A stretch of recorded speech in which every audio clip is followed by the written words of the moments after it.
Hi friends, నేను మీ అంజని. మీరు చూస్తున్నది ఎస్ఆర్కే హర్రర్ స్టోరీస్. మరి స్టోరీలోకి వెళ్ళబోయే ముందు నాదొక చిన్న request. For best realistic horror and thrilling experience కోసం తప్పకుండా హెడ్సెట్ని అయితే పెట్టుకోండి. అండ్ మీ హారర్ స్టోరీస్ నాతో షేర్ చేసుకోవాలి, మన ఛానల్లో వినాలి అనుకుంటే నా ఇన్స్టాగ్రామ్ ఐడిని డిస్క్రిప్షన్లోనైతే ఇస్తున్నాను. అక్కడికి వచ్చి మీ స్టోరీస్ని నాతో షేర్ చేసుకోవచ్చు. మరి ఇంకెందుకు ఆలస్యం, లేట్ చేయకుండా ఈరోజు వీడియోలకి వెళ్ళిపోదామా?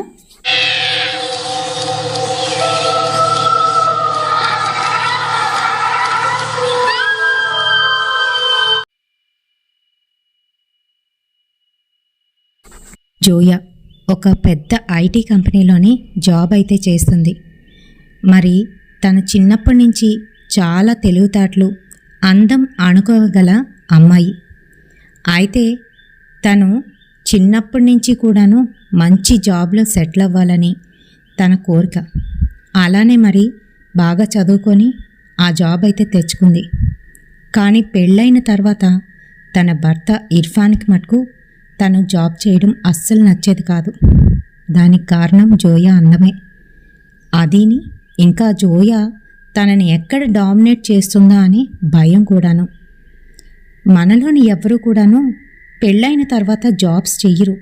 అయినా నేను సంపాదిస్తున్నాను కదా, నువ్వు కూడా సంపాదించాలా, అవసరం లేదులే, ఇంట్లో ఉండు అని మాట్లాడుతూ ఉండేవాడు. జోయాకి ఆ మాటలు అస్సలు నచ్చేవి కాదు. తన అమ్మతోని ఎన్నోసార్లు చెప్పింది. ఇంకా వాళ్ళ అత్తగారితో కూడా ఎన్నోసార్లు ఈ విషయం గురించి మాట్లాడింది.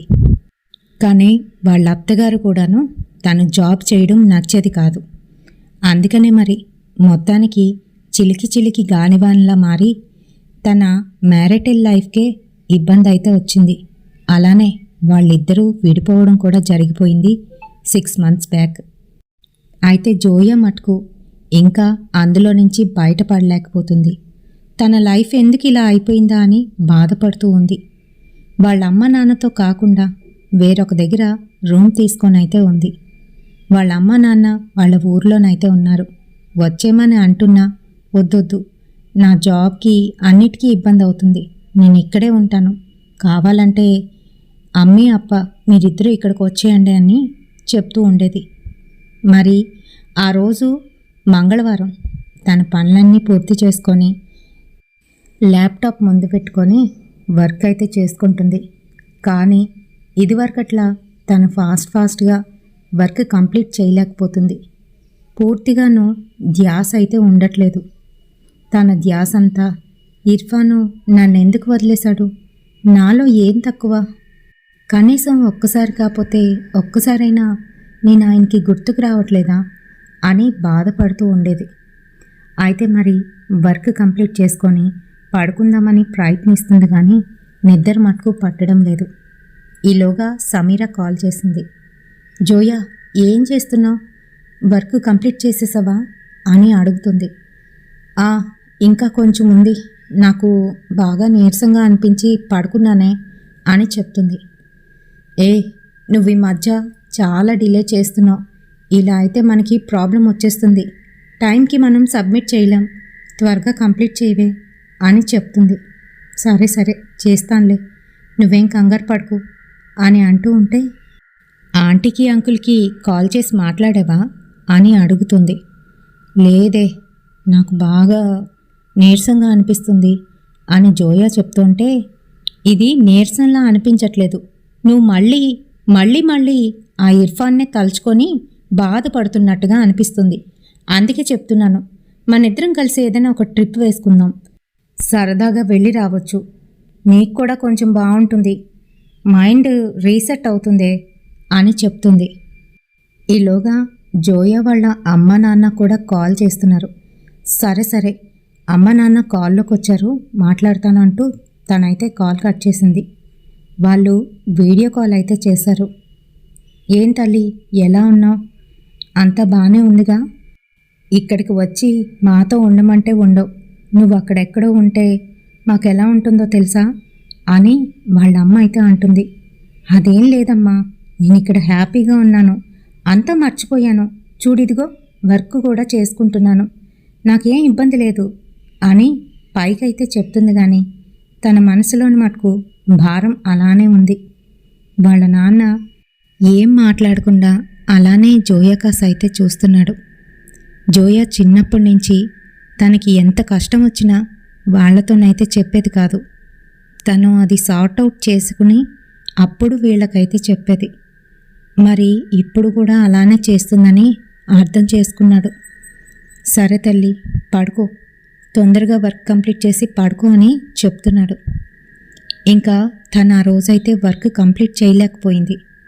మర్నాడు మార్నింగే తనకి ఒక మెయిల్ అయితే వచ్చింది తన బాస్ దగ్గర నుంచి. జోయా, ఇప్పటి వరకు నీ కెరియర్లోని ఇలాంటి రిమార్క్ అయితే రాలేదు. ఏంటి ప్రాజెక్టు ఎప్పుడు సబ్మిట్ చేస్తావు అంటూ తిడుతూనైతే మెయిల్ పెట్టాడు. తనకి ఏం చెయ్యాలో అర్థం కాలేదు. ఛా, ఏంటిది, ఎందుకు చేయలేకపోతున్నాను అని అనుకుంటుంది. మనసులో నుంచి ఇర్ఫాన్ని తీసేశాను అని అనుకుంటుంది, కానీ తన గురించే ఆలోచనలు ఎక్కువగా వస్తున్నాయి. అయితే మరి ఈలోగా తను ఆ రోజు ఇలా లాభం లేదు అని చెప్పి తన వర్క్ అంతా పక్కన పడేసి ఏదైతే అది అవుతుంది, ఉద్యోగానికి రాజీనామా అయినా చేసేస్తాను, కానీ ఇంకా నేను ఇలా ఉండకూడదు అనుకుంది. ఇంట్లోని పనులన్నీ చేయడం మొదలుపెట్టింది.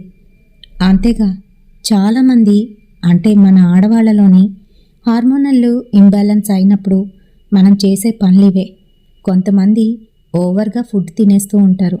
మరి కొంతమంది గంటల తరబడి అలానే టీవీ ముందో లేదా సెల్ ఫోన్ ముందో కూర్చొని ఉండిపోతారు. వాళ్ళకి ఏం జరుగుతుందో కూడా ఆ సమయానికైతే అర్థం కాదు. మరికొందరు పడుకుండిపోతారు. ఇంకొందరేమో ఇలా ఎక్కువగా పనులు చేస్తూ ఉంటారు. మరి అలానే జోయా ఆ రోజు ఇంట్లో పనులన్నీ కూడా చేయడం మొదలుపెట్టింది. ఇల్లంతా క్లీన్ చేసుకుంది, బట్టలు ఉతుక్కుంది. అసలు బయటికి వెళ్లకుండా అన్ని పనులు చేసేస్తుంది. తనకి అలుపు వస్తుంది, అయినా కూడా పట్టించుకోకుండా అదంతా కూడా క్లీన్ చేస్తుంది. అన్నీ అయిపోయాయి. తను వంట చేసుకునే సమయానికి మళ్ళీ ఇర్ఫాన్ అయితే గుర్తు వస్తున్నాడు. నా లైఫ్ ఎందుకు ఇలా అయిపోయింది అని కన్నీరు పెట్టుకుంటుంది. ఈలోగా సమీరా 1కి 10 సార్లు కాల్ చేస్తూనే ఉంది జోయా లిఫ్ట్ చేసే వరకు. వెంటనే లిఫ్ట్ చేసి, ఏంటే ఇలా తొబ్బేస్తున్నావు, ఏం కావాలి అని కోపంగానైతే అంది. ఏం లేదు, ఈ వీకెండు రెడీ అయిపో, ఇంటికొచ్చి పికప్ చేసుకుంటున్నాను. మనిద్దరి కోసం నేను టూర్ ప్లాన్ చేశాను. మనిద్దరం ట్రెక్కింగ్కి వెళ్ళబోతున్నాం. అంతేకాదు బాగా ఎంజాయ్ చేయబోతున్నాం. నీ వర్క్ కూడా అక్కడే ఫినిష్ చేద్దుగాని, ల్యాప్టాప్ కూడా పట్టుకో అని ఖచ్చితంగానైతే చెప్పేసింది. ఏం మాట్లాడుతున్నావే, నీకేమైనా పిచ్చా? ఇప్పుడు వచ్చే మూడ్లో లేను అని చెప్తూ ఉంటే మరో పక్క సమీర మటుకు అదంతా జాంతానై రేపు వెళ్లాల్సిందే అంటూ పంతం పట్టేసింది. మొత్తానికి వీళ్ళు వెళ్ళాలనుకున్న ఆ టూర్కైతే వెళ్ళిపోయారు. అక్కడ ఫస్ట్ డే వీళ్ళకైతే ట్రెక్కింగ్ ఉంది. మరి జోయాకి ట్రెక్కింగ్ అంటే చాలా ఇష్టం. ఇదివరకట్లోని వీళ్ళు ఇలాగే వెళ్ళేవారు. మరి అలానే ఈసారి కూడా ఎటువంటి గైడు లేకుండా ఇదివరకట్లో వెళ్ళిన స్థలమే కదా అని చెప్పి ఇద్దరు కూడా కొండెక్కడం అయితే మొదలుపెట్టారు. వాళ్లతో పాటు మిగతా ట్రావెలర్స్ కూడాను ఆ కొండ ఎక్కుతూ మధ్య మధ్యలో వాళ్ళకైతే కనిపిస్తున్నారు. వీళ్ళిద్దరూ చక్కగా ఎంజాయ్ చేస్తూ ఒక దగ్గర అలసిపోయి కూర్చున్నారు. అక్కడున్న ల్యాండ్స్కేప్ని చూస్తూ ఎంత బాగుందో కదా అని సమీరా అయితే అంటుంది. అవును, నిజంగా చాలా బాగుంది. మనసులో నుంచి ఏదో పెద్ద బరువు తీసి బయటను పెట్టినట్టుగానైతే అనిపిస్తుంది నాకు అని అంటుంది జోయా. మరందుకేనే ఈ ప్లాన్ అయితే చేశాను నేను. ఎలా ఉంది నా ప్లాన్ అని అడుగుతుంది. నిజంగా నాకు ఒక అక్కో చెల్లో ఉంటే మీలానే ఆలోచిస్తుందేమో. నువ్వు నాకు చాలా బెస్ట్ ఫ్రెండ్వి అని అనుకునేదాన్ని కాదు. నువ్వు నిజంగా నా తోడబుట్టిన దానివేనే అంటూ కళ్ళంట నీరు తిప్పుకుంది. నువ్వు ఇలా ఉంటావనే, నువ్వు ఏడకూడదనే నేను ఇక్కడికి తీసుకొచ్చాను. నువ్వేంటి మళ్ళీ ఏడుపు స్టార్ట్ చేస్తున్నావు? కళ్ళు తుడుచుకో అని చెప్తుంది. సరే కానీ మనిద్దరం సెల్ఫీ తీసుకుందాం రా అంటూ సెల్ఫీలు అయితే తీసుకున్నారు. మరి కొంచెం దూరం వెళ్ళిన తర్వాత అక్కడ ఇంకా నిర్మానుష్యంగానైతే ఉంది. అక్కడి నుంచి వీళ్ళు వెళ్ళవలసిన తోవలో కాకుండా మరొక తోవ వైపు అయితే వెళ్ళారు. ఎలాగా మనకి తెలిసిన రూటే కదా, దిగిపోవచ్చులే అని చెప్పేసి. ఆ రూట్ అంతా బాగా నిర్మానుష్యంగా, ఎవ్వరూ లేకుండా గాలి మటుకే వీస్తుంది. అక్కడంతా పెద్ద పెద్ద చెట్లు అయితే కనిపిస్తున్నాయి. అక్కడొక పాత చెట్టు, చాలా పెద్ద చెట్టు అయితే ఉంది. దాని దగ్గరికి వెళ్ళేసరికి అక్కడ టెంపరేచర్ అంతా చాలా చల్లగానైతే అనిపిస్తుంది. ఈలోగా సమీర, నేను కొంచెం అవతలకు వెళ్ళి వస్తాను, నువ్వు ఇక్కడే ఉండు అని చెప్తూ తన పక్కకైతే వెళ్ళింది. ఈలోగా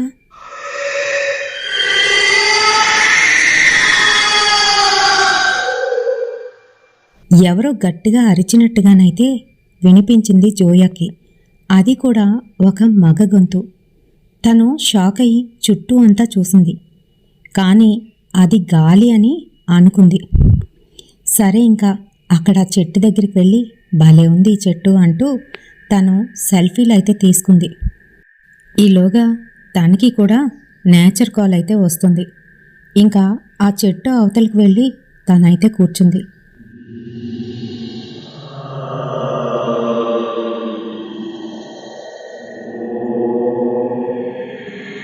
ఆ సమయంలో తన మీద ఎవరో వచ్చి కూర్చుంటే ఎలా బరువుగా అనిపిస్తుందో అలా అయితే అనిపించింది.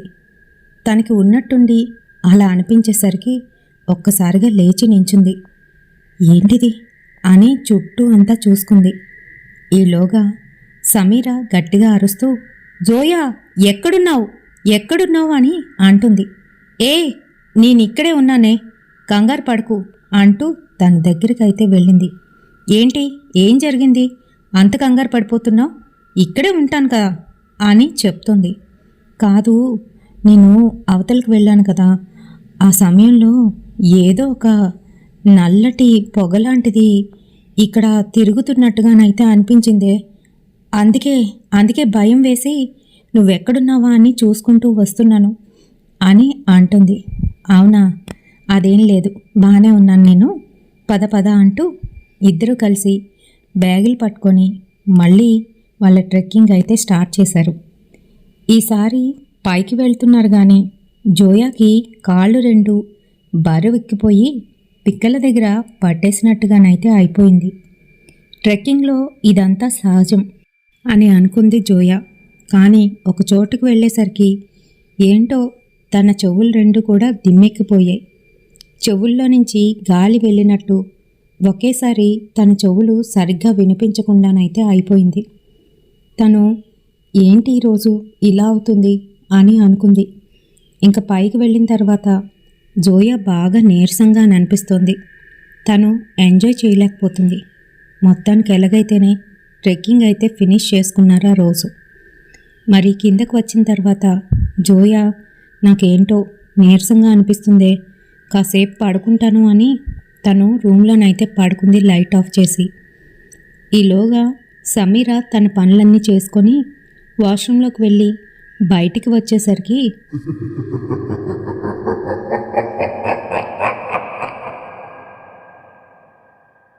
తనకి ఆ చీకట్లోని జోయా బెడ్ చుట్టూ ఎవరో తిరుగుతున్నట్టుగా ఒక నల్లటి ఆకారం కనిపించింది. అంతే,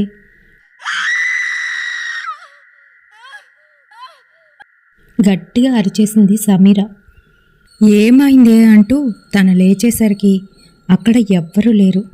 సమీర ఒక్కసారిగా కళ్ళు నులుముకొని మళ్ళీ చూసింది. అక్కడ ఈసారి ఎవ్వరూ కనిపించటం లేదు. తనకెందుకనో భయం వేసింది. మరి 3 రోజుల ట్రిప్ తర్వాత ఇద్దరూ రిటర్న్ అయితే వచ్చేశారు. జోయా తను ఇదివరకట్లాగైతే లేదు. తన మాటలు చూస్తూ ఉంటే తను హ్యాపీగా ఉన్నట్టుగానే అనిపిస్తుంది, కానీ తన మొహం అంతా మటుకు పీక్కుపోయినట్టుగానైతే అయ్యింది. జర్నీ వల్ల అలసిపోయి ఉంటుందిలే అని అనుకుంది సమీర. మరి ఆ రోజు తను ఆఫీస్కి వచ్చి తన పనంతా కూడా సార్ట్అవుట్ చేసి వాళ్ళ మేనేజర్కి అయితే అప్పచెప్పేసింది. అంతేకాదు, ఎక్స్ట్రా పని కూడా చేసేస్తుంది. ఎప్పట్లానే తను ఆ రోజు ఇంటికి వెళ్ళగానే ఫ్రెష్ అప్ అయ్యి తన వర్క్ అంతా కంప్లీట్ చేసేసింది. చాలా ఫాస్ట్గా ఆ రోజు వర్క్ అంతా అయిపోయింది. ఇంకా 9:30 అయ్యేసరికి తనకి బాగా నిద్ర వస్తుంది. ఎలా అంటే నిద్ర మాత్రం వేసుకుంటే ఎలా అనిపిస్తుందో అలా అయితే ఉంది తనకి. మత్తుగా తను పూర్తిగా నిద్దట్లోకి అయితే జారుకుంది.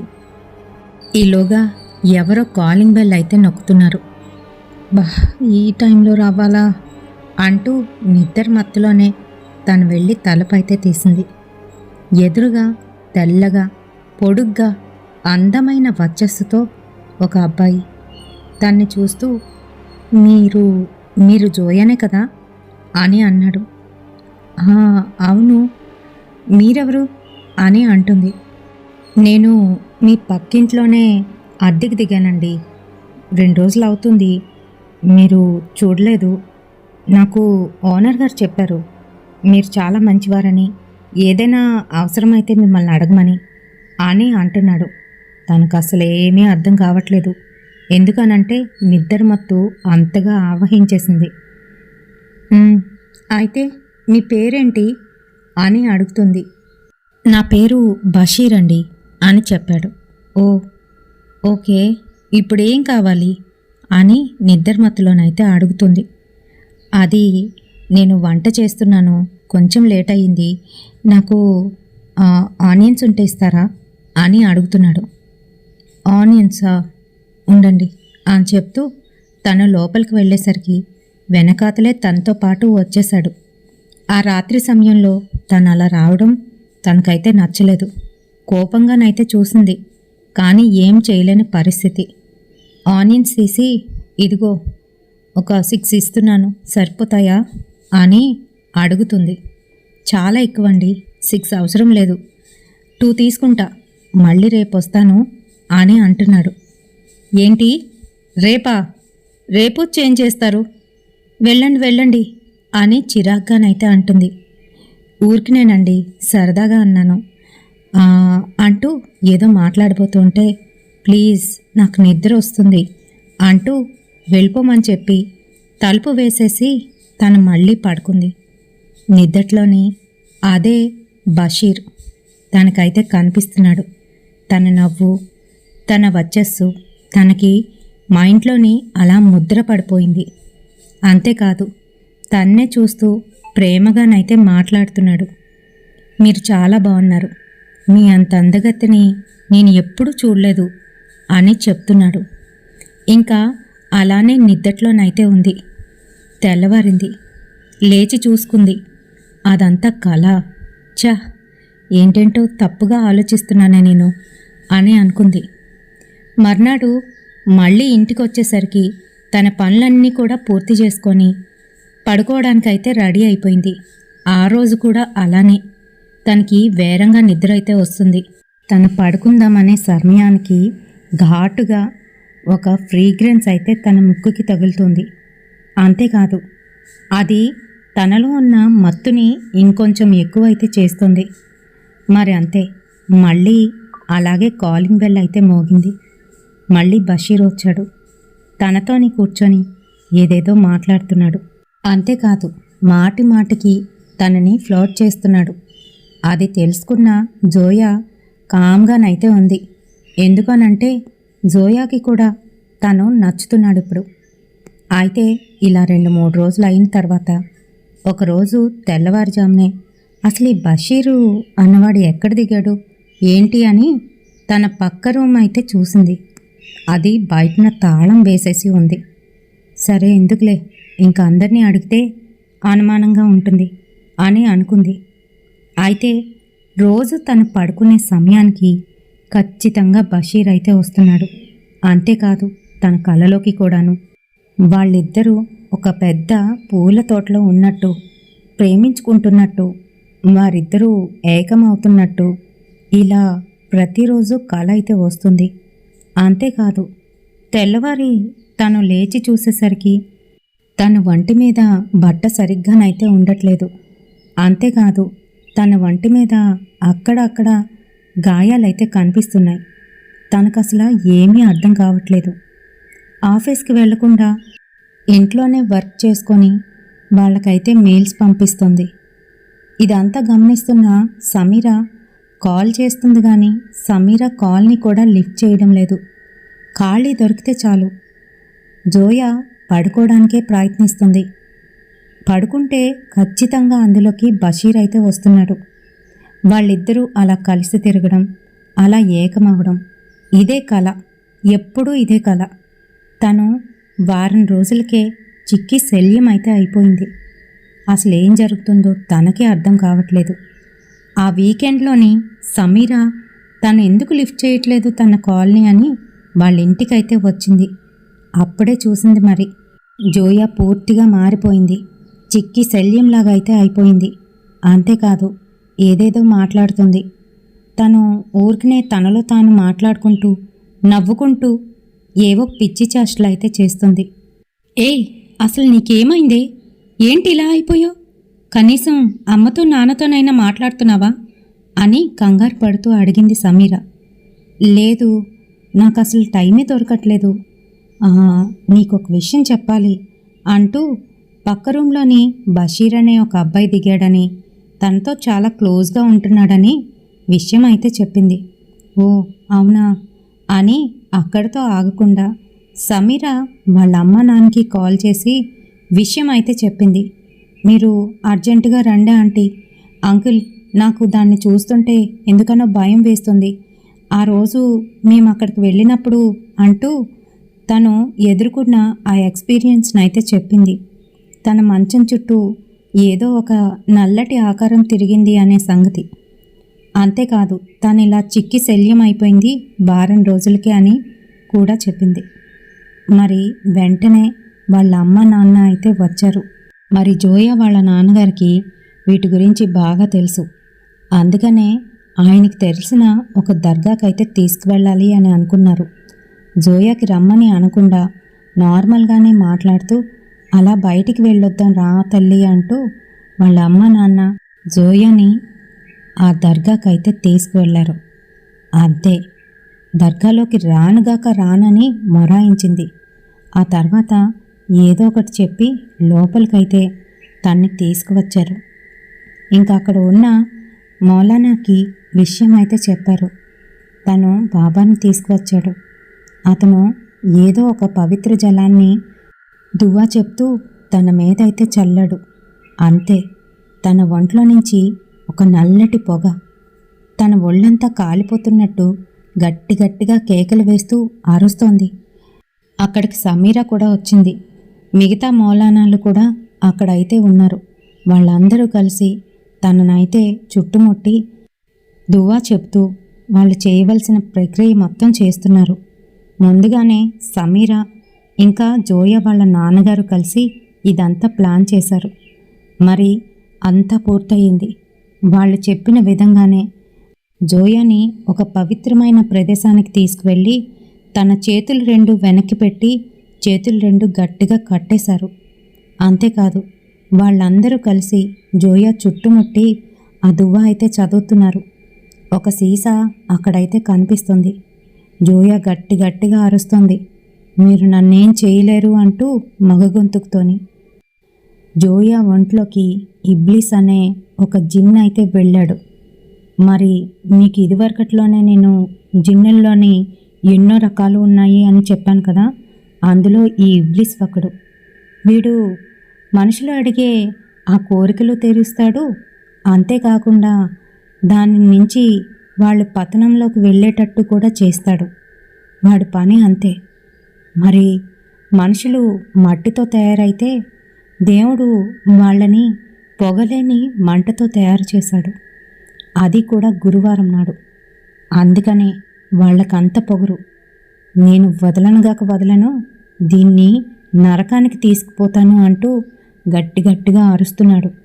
ఇంకక్కడున్న మౌలానా దువా చదువుతూ ఈ పవిత్రమైన ఆత్మని నువ్వు ఎక్కడికి తీసుకుపోలేవు, అల్లా రక్షణ ఉన్నది అంటూ కొన్ని ప్రక్రియలైతే చేశాడు. అంతే, మరి తనలో ఉన్న ఆ ఇబ్లీస్ అనే జిన్ను బయటికైతే వచ్చేశాడు. వాడిని అమాంతం ఒక పెద్ద సీసాలోనైతే బంధించేశారు.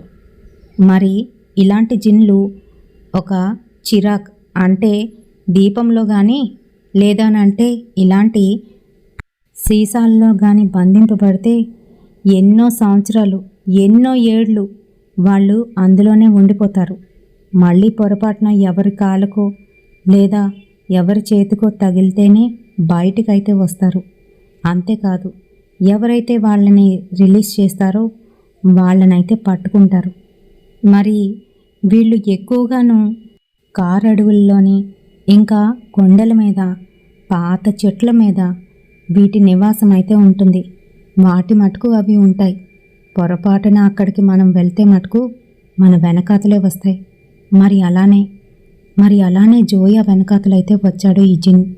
అంతేకాదు, జోయా ఒంటరి ఆడది, భర్త లేక బాధపడుతూ ఉంది. అదే అదునుగా తీసుకొని వాడు జోయాతోనైతే ప్రతిరోజు ప్రతి రాత్రి గడుపుతున్నాడు. అందుకనే జోయా చిక్కి శల్యమైపోతుంది. తనలో ఉన్న రక్తాన్ని మొత్తం పీల్చేస్తున్నాడు. అంతేకాదు, తనని నరకపు అంచుల వరకు తీసుకుపోయాడు. అల్లా కృప వలన బయటపడగలిగింది, ముఖ్యంగా తన ఫ్రెండ్ సమీర. మరి మన సొంత రక్తం పంచుకొని పుట్టకపోయినా కొంతమంది ఇలాంటి వాళ్ళు కూడా ఉంటారు. ఆ తర్వాత జోయా మళ్ళీ తన జీవితాన్ని కొత్తగా ప్రారంభించింది. ఇప్పుడు తన లైఫ్ చాలా బాగుంది. మరి ఈ స్టోరీ మీకు ఎలా అనిపించింది? నచ్చిందా? నచ్చితే తప్పకుండా ఒక లైక్ అయితే వెయ్యండి. రేపటి స్టోరీతో మళ్ళీ కలుద్దాం. లాస్ట్ వీడియోకి మనకు వచ్చిన కామెంట్స్ ఎవరు చేశారు అనేది చూసేద్దాం. Dhanraj brother, Dunisha Shaikh sister, Sandhya sister, Amalu sister, Vasudha sister, Veeramani sister, Lakshmi sister, Bali Lakshmi sister, N Lakshmi sister, Balaji గారు, గౌతమ్ గారు, మురళీకృష్ణ గారు, పి రవిశంకర్ గారు స్వర్ణ నుంచి, ఇంద్రాస్ కిచెన్ నుంచి ఇందిరా గారు, చంద్రజ గారు, సిటీవీ కలర్స్ ఆఫ్ లైఫ్ నుంచి, మౌనిక, రవీంద్ర అన్నయ్య, రూబీ సిస్టర్, స్వాతి సిస్టర్, జ్యోతి సిస్టర్, తులసి సిస్టర్, విజయకృష్ణ రాణి సిస్టర్, బాసిన విజయ సిస్టర్, లక్ష్మీ దుర్గా గారు, నాగేంద్ర ప్రసాద్ గారు, రుద్రరాజు, విజయ్ దుర్గ గారు, హరికృష్ణ, ఉపేంద్ర గారు, ఇంకా పాండురంగారావు గారు. ఇంకా ఎవరినైనా మిస్ చేసినట్లు అనిపిస్తే ఖచ్చితంగా నాకు కామెంట్ సెక్షన్లోనైతే కామెంట్ చేయండి. నెక్స్ట్ వీడియోలోని ఈ పేరుని తప్పకుండా తీస్తాను. రేపటి సరికొత్త హర్రర్ ఇన్సిడెంట్తో మళ్ళీ కలుద్దాం. Until then bye.